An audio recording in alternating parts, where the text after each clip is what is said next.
तर मंगळ पोलादी असावं. संघटनेच्या एकीमधून मंगळ पोलादी होतं, बदललं होतं. आणि शिक्षक संघाच्या स्थापनेपासून गेल्या 110-15 वर्षाच्या कालावधीमध्ये राज्यातला प्राथमिक शिक्षक जेव्हा जेव्हा अडचणीत आला तेव्हा शिक्षक संघाने आपल्या पोलादी मंगळानं, पोलादी मंगळाच्या वजावटीनं जेव्हा जेव्हा शासनाचा दरवाजा ठोठावला तेव्हा तेव्हा तो तुमच्या प्रश्नासाठी उघडला.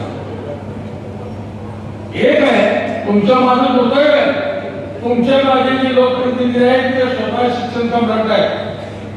त्यांनी पदव्युत्तर असेल, पदवीचं क्षेत्र असेल, 12वी उच्च माध्यमिक असेल, माध्यमिक असेल, उच्च प्राथमिक असेल, हे सगळं क्षेत्र या दोन प्रतिनिधींनी खासगीकरणाच्या माध्यमातून काबीज केले.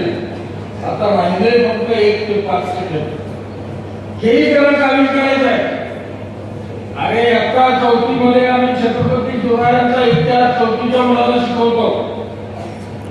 त्यामध्ये काय शिकवतो?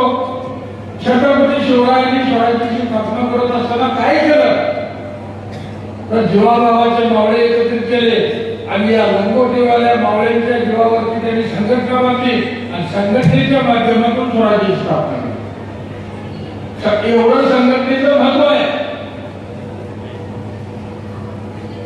आज महाराष्ट्राच्या प्राथमिक शिक्षणाच्या विद्यादानाच्या पवित्र क्षेत्रामध्ये मी गेली 50-52 वर्ष काम करतोय.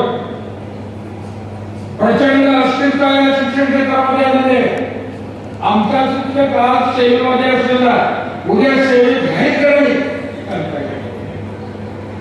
अशी अस्थिरता असल्यामुळं 21व्या शतकाला सामोरी जाणारी भावी पिढी घडवण्याचं काम निश्चित मनानं आमच्या शिक्षकांना कसं करायचं हा तुमच्या माझ्या समोर कठीण आहे. मी परवा तर हिंगोलीमध्ये सुद्धा सांगितलं, आमचे अधिकारी असतील, आमचे लोकप्रतिनिधी असतील, यांच्यामुळे एवढे अस्तित्व आलेले आहे. 100-150 प्रकारची ऑनलाईन कामं, अनेक प्रकारचं लिखाणाचं काम, अनेक प्रकारचं लिखाणाचं काम, यामुळे आमचा शिक्षक अस्वस्थ आहे.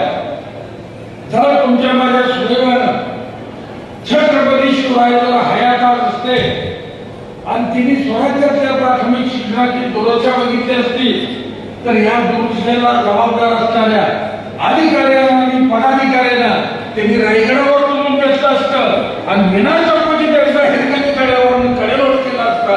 इतकी भयानक परिस्थिती महाराष्ट्राच्या प्राथमिक शिक्षणाच्या क्षेत्रामध्ये आहे. शिक्षक संघ गेले 110-15 वर्षाच्या कालखंडामध्ये तुम्हाला आनंदी करण्याचं, तुमच्या चिंता मिटवण्याचं